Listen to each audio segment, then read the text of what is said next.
everyone, it's me Savita Charles from Poothurans. American ക്രേപ്പിലുള്ള running ഫാബ്രിക്കിന്റെ collection ആണ് നമ്മൾ കാണുന്നത്. ഇത് വന്നിരിക്കുന്നത് 42 ഇഞ്ച് വിഡ്ത്തിൽ 42 റുപ്പീസ് പെർ മീറ്ററിലാണ്. ഓരോന്നായിട്ട് നമുക്കൊന്ന് ഓപ്പൺ ചെയ്ത് നോക്കാം. ഫസ്റ്റ് വൺ നമ്മൾ കാണുന്നത് നേവി ബ്ലൂ കളറിലാണ്. ഒരു ഡിസൈനിന്റെ 4 കളേഴ്സ് ആണ് കേട്ടോ ഇന്നത്തെ വീഡിയോയിൽ കാണുന്നത്. നമ്മൾ എപ്പോഴും അങ്ങനെ തന്നെയാണ് കാണിക്കാറുള്ളത്.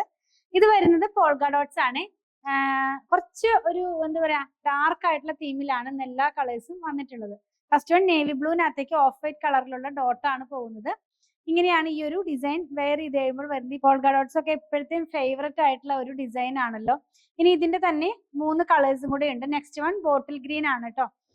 ബോട്ടിൽ ഗ്രീനിൽ സെയിം പ്രിന്റ് തന്നെ, അതായത് ആ ഒരു ഡോട്ട് ആയിട്ടുള്ള പ്രിന്റ് തന്നെയാണ് ഇതിനകത്തും വന്നിട്ടുള്ളത്. അപ്പൊ ആ ഒരു ഓഫ് വൈറ്റ് കളറിലേക്ക് നമ്മളിപ്പോ ഈ പ്രിന്റ് ബേസ് കളർ മാറുമ്പോൾ ചെറിയൊരു കളർ അതിനകത്ത് വരുന്നുണ്ട്. ഓഫ് വൈറ്റിനകത്ത് ബേസ് ഗ്രീൻ ആണെങ്കിൽ ലൈറ്റ് ഗ്രീൻ പോലത്തെ ഒരു ഡോട്ടാണ്. ഗ്രീൻ അല്ല, പക്ഷെ അങ്ങനെ നമുക്കൊരു ഫീൽ ചെയ്യാവുന്ന പോലത്തെ. ഇങ്ങനെയാണ് ഈ ഒരു ഡിസൈൻ വെയർ ചെയ്ത് കഴിയുമ്പോൾ വരുന്നത്. 42 ഇഞ്ച് വിഡ്ത്തിൽ 42 റുപ്പീസ് പെർ മീറ്ററിലാണ്. നെക്സ്റ്റ് വൺ വരുന്നത് ഒരു പർപ്പിൾ ആണ്. വളരെ ഡാർക്ക് ആയിട്ടുള്ള പർപ്പിൾ ടോണിലേക്കാണ് ഇത് പോയിട്ടുള്ളത്. ഇതിനകത്തും സെയിം പ്രിന്റ് തന്നെയാണ്, ഡോട്ടാണ് കേട്ടോ പ്രിന്റ് ആയിട്ട് പോകുന്നത്. ഞാനൊന്ന് വെച്ച് കാണിച്ചു തരാം. ഇങ്ങനെയാണ് ഈ ഒരു ഡിസൈൻ വെയർ ചെയ്ത് കഴിയുമ്പോൾ വരുന്നത്. ലാസ്റ്റ് വൺ, ഈ ഡിസൈന്റെ ലാസ്റ്റ് വൺ ബ്ലാക്ക് കളറിലാണ്. ഞാൻ എപ്പോഴും പറയാറുണ്ട്, ഒരു ഡിസൈനിന്റെ തന്നെ 4 കളേഴ്സ് ഒക്കെ ആയിരിക്കും നമ്മൾ ഓരോ വീഡിയോനകത്തും ഇൻക്ലൂഡ് ചെയ്യുന്നത്.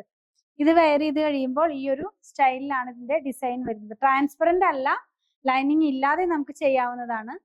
നെക്സ്റ്റ് വൺ വേറൊരു ഡിസൈൻ ആണ്. ഈ പേസ്ലി പ്രിന്റിന്റെ ഒരു ഡിസൈൻ ആണ് ഇതിനകത്ത് വന്നിട്ടുള്ളത്. അതിന്റെ കൂടെ തന്നെ ഒരു ലൈൻ പാറ്റേണിലുള്ള ഡിസൈനും കൂടെ പോകുന്നുണ്ട്. ഇതെല്ലാം തന്നെ മിൽ പ്രിന്റ് ആണ്.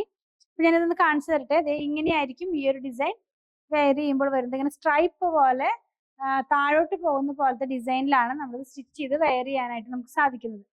ഇനി നെക്സ്റ്റ് വൺ സെയിം ഡിസൈനിന്റെ തന്നെ 3 കളറും കൂടെ അവൈലബിൾ ആണ്.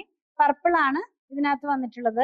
പർപ്പിൾ ഡിസൈൻ, പർപ്പിൾ കളറിലുള്ള സെയിം പ്രിന്റ്, ഇപ്പൊ നമ്മൾ ആ ബ്ലാക്കിൽ കണ്ട അതേ പ്രിന്റ് തന്നെയാണ് ഇതിനകത്തേക്ക് വരുന്നത്. ഇങ്ങനെയായിരിക്കും ഈ ഒരു കളർ വെയർ ചെയ്ത് കഴിയുമ്പോൾ വരുന്നത്. പർപ്പിളിന്റെ തന്നെ 2 ടോൺ ഇതിനകത്ത് പോകുന്നുണ്ട്.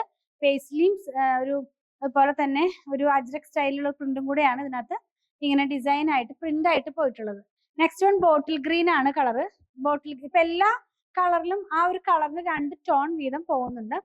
ഇത് വെയർ ചെയ്യുമ്പോൾ ഈ ഒരു സ്റ്റൈലിലാണ് ഇതിന്റെ പ്രിന്റ് വരുന്നത് കേട്ടോ. അതൊക്കെ നമുക്ക് വാഷ് ചെയ്ത് യൂസ് ചെയ്യാവുന്നതാണ്. നമ്മൾ നോർമലായിട്ട് സ്ഥിരമായിട്ട് വാങ്ങിക്കുന്ന എല്ലാ കസ്റ്റമേഴ്സിനും അറിയാം. ഫസ്റ്റ് ടൈം ആരെങ്കിലും വാങ്ങിക്കാൻ ആഗ്രഹിക്കുന്നുണ്ടെങ്കിൽ അവർക്ക് വേണ്ടി പറഞ്ഞതാണ്. അമേരിക്കൻ ക്രേപ്പ് ആണ് ഫാബ്രിക്. 42 ഇഞ്ച് വിഡ്ത്തിൽ 42 റുപ്പീസ് പെർ മീറ്ററിലാണ് ഇത് വന്നിരിക്കുന്നത്. ലാസ്റ്റ് വൺ നേവി ബ്ലൂ ആണ്. നേവി ബ്ലൂവിനകത്തേക്ക് സെയിം പ്രിന്റ് തന്നെയാണ്. വെയർ ചെയ്യുമ്പോൾ ഈ ഒരു സ്റ്റൈലിലാണ് ഇതിന്റെ ഡിസൈൻ വരുന്നത്. നമ്മൾ ഇന്ന് കണ്ടത് അമേരിക്കൻ ക്രേപ്പിലുള്ള റണ്ണിങ് ഫാബ്രിക്കിന്റെ കളക്ഷൻ 42 ഇഞ്ച് വിഡ്ത്തിൽ 42 റുപ്പീസ് പെർ മീറ്ററിലാണ് പ്രൈസ് വന്നിരിക്കുന്നത്. ട്രാൻസ്പെറന്റ് അല്ല, ലൈനിങ് ഇല്ലാതെ ചെയ്യാം. ഡെയിലി വെയർ ആയിട്ടുള്ള ഡ്രസ്സുകൾ, കുർത്തികൾ, അതുപോലെ തന്നെ പലാസോ പാന്റ് ഒക്കെ സ്റ്റിച്ച് ചെയ്ത് യൂസ് ചെയ്യാവുന്നതാണ്. നിങ്ങൾക്ക് ഇതിൽ ഏതെങ്കിലും പർച്ചേസ് ചെയ്യണമെന്നുണ്ടെങ്കിൽ നിങ്ങൾക്ക് ഇഷ്ടപ്പെടുന്നതിന്റെ സ്ക്രീൻഷോട്ട് ഇതിൽ കൊടുത്തിട്ടുള്ള നമ്പറിലേക്ക് വാട്സാപ്പ് ചെയ്താൽ മതി. കളക്ഷൻ ഇഷ്ടപ്പെടുകയാണെങ്കിൽ പേജ് ഫോളോ ചെയ്യണേ. Thanks for watching.